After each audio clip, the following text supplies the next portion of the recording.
Dal mush kuni texmi odamni xush qildigan xush xabar uni kutib turadi. U bo'lsa-mu ma'lum bir xalqarodagi dangliq kiyim markasi uni izlab kelib, bir qitimliq sayohat tashviqot rasm tortishga taklif qiladi. Mana, Maston son 2000 ga yetmaydigan bu qiz qisqagina 3 oyda savdogarlar talishib turadigan hamkorlash obyektiga aylandi. Mana bu qiz o'ltirgan mashinada uningga o'xshash ta'sir doirasi bor to'rcho'lponlari birlikda rasm tortishga tayyorlik qilyapti. Domining xiyolida bular bilan yaqin do'stlar bilan bo'lib qolaman deb o'ylagan edi. Lekin bu mashindagi qiz-o'g'illar yo o'zining uyqusini uxlab yoki telefonini o'ynab hech kim bilan kori yo'qdi. Uning ustiga bu sayohat safarmi xizmat uchun bo'lg'achqa unchalik ma'nilikmi bilinmaydi. Mashina bir odamsiz jangallikqa kelib to'xtaydi. Ko'pchilik shirkatning kiyimlarini kiyib bir-birlab rasmga tushishga boshlaydi. Hammalarning maqsadi eng chiroyli rasmga tushib, markani obdan tashviq qilish ham o'zining mastonining sonini oshirish edi. Keyindan ular bir tashlandiq bog'chaga kelib rasmga tushdi. Bu qitimliq sayohat tugagandan keyin Domi ancha xushal bo'lolmay qoladi. Garchi uning mastoni soni davomli o'rlab 250 mingdan oshgan bo'lsa-mu, lekin Domi o'zining kelgusidan sal andish qilib qolgan edi. Ajaba bir umr mushundoq Wang Hong bo'lib o'tamanmi? Wang Hongning chiqish yo'li zodi nada? Wang Hong bo'lishning ahamiyati zodi nima? Bu savollar Domining qallasini chirmib olgan edi. O'ylamagan yerdan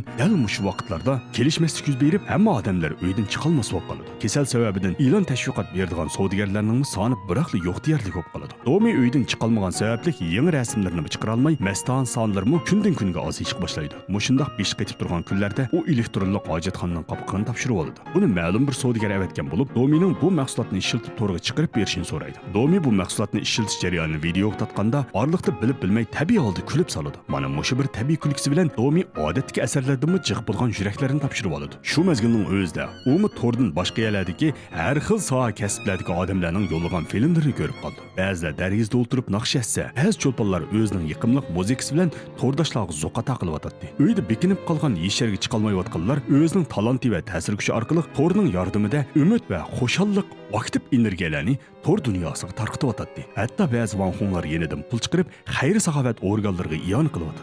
Mayli kim bo'lsin, hamma odam shu birinchi sapda kasal bilan jang qilayotgan xodimlarga rag'bat va ishonch ato qilyotdi. Shu vaqtning o'zida Domi oxiri tushungandek bo'ldi. Asli vanxonning ta'sir kuchi faqat pul tepish emas bo'lib, eng muhim bo'lsa, boshqalarga xushallik, umid, ishonch, aktiv energiyalarni taqtish edi. Oxirida Domi vanxon bo'lishning boshqalarga o'zini ko'rsatish uchun emas, balki o'zining qimmatini joriy qildirish ekanligini, ya'ni qanday qilganda o'zining ta'sir kuchi orqali texmi ko'p odamlarga yordam qilish va to'g'ri qimmat qarshi bo'lgan bir ulgi yaratish. Mana bu haqiqiy vanxon bo'lishning ma'nosi ekanligini his qilib yetdi. To'g'ri, har bir vanxon uchun oldirab manfaat tomo qilishni yoki badqilig'lik qilish orqali boshqalarning diqqatini tortishni nishon qilib olish o'rniga o'zini to'xtatib olib, qanday qilganda o'zining qilayotgan ishini texmi ma'nili, xalqqa foydali holatda akilishni nishon qilish kerak muhimdir.